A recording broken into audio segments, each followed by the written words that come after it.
Welcome to the DPM videocast, where we give our 2 cents on all things digital project management. I'm Ben Aston, founder of the Digital Project Manager. And I'm Alexa Alfonso. And today we are going to be talking about how we manage team members who are a bit sloppy at checking their work. The question that we got was really around tips on encouraging, coaching team members to check their own work. I wonder if this sounds familiar to anyone. We have this situation where, hey, you think you've told the team member what to do, and then you review what they've done, and you're like, hold on, you've missed half of this, or you've not done this right, or there's loads of errors with this. How do you get your team to produce good work, is the question.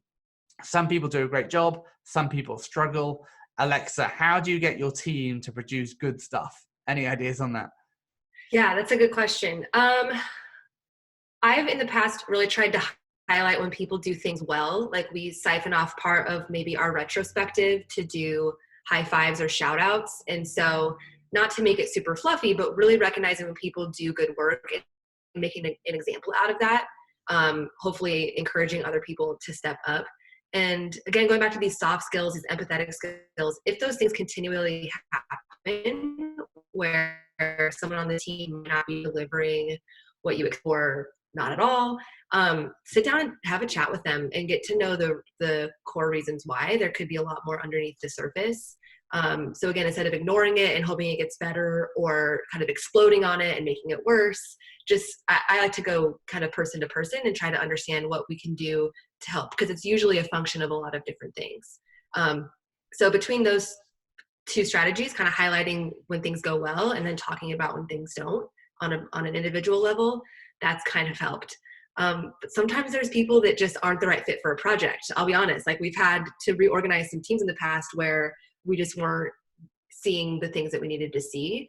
And so being really diplomatic in those conversations and really strategic can be helpful. It's a business, and so we want to try to make sure that we're finding the right people for those projects. And we have had to switch people out in the past if those results aren't getting met.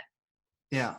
I think one thing that I'd add is I think there's a great strategies once things are underway and for addressing a situation kind of the next time around. I think we can set ourselves up for success with the way that we brief people in the first place. And some people require a bit more hand-holding. So one of the ways, again, that we can do this, talking about checklists, is to create checklists for the work. So if you know that you have someone, maybe a designer, who always forgets to do something, then create a checklist for them as part of the briefing process. Say, hey, before you show this to me again, I want you to have just checked off this checklist. And here's 10 things that I want you to look for: that you've copied and pasted the copy correctly, that you have put the logo in the right color or the right format, that you have exported the file in the right way, that you've changed the layers or whatever that need to be changed, or with copy content, that you've spell checked it, you've done all these things. So think about all the things that go wrong. Think back from like the past year. How are all the ways that they have messed it up? Put all those things into a checklist and give that to them as part of the briefing process. So you say, hey, here's our new project.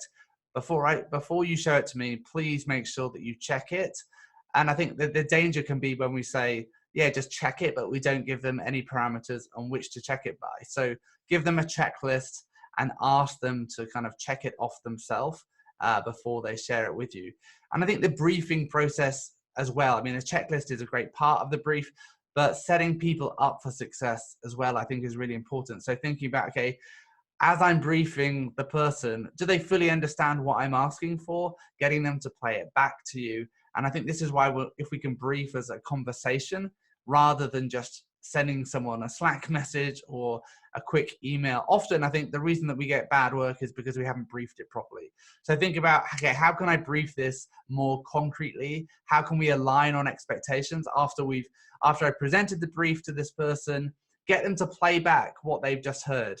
It might be written down in front of them, but often you'll find you've just spoken to someone about it. You've got something written down in front of them, but when they tell you what they're hearing, or what they think the brief is all about, it's completely different. And just by asking them to play it back, you can get a lot of clarity and kind of deal with a lot of misalignment that there might be. So think about taking responsibility for the person that you're briefing. Take responsibility for them understanding exactly what needs to be done. And I think so often we can just think, hey, yeah, I sent them a brief, because you sent them a 2-line email saying, update the graphics for whatever. And it's like, well, sure, in their mind that they did that. So make sure that you clarify that as much as possible. Use checklists, and hopefully that will help. So hopefully that will help you on managing your team members a bit better.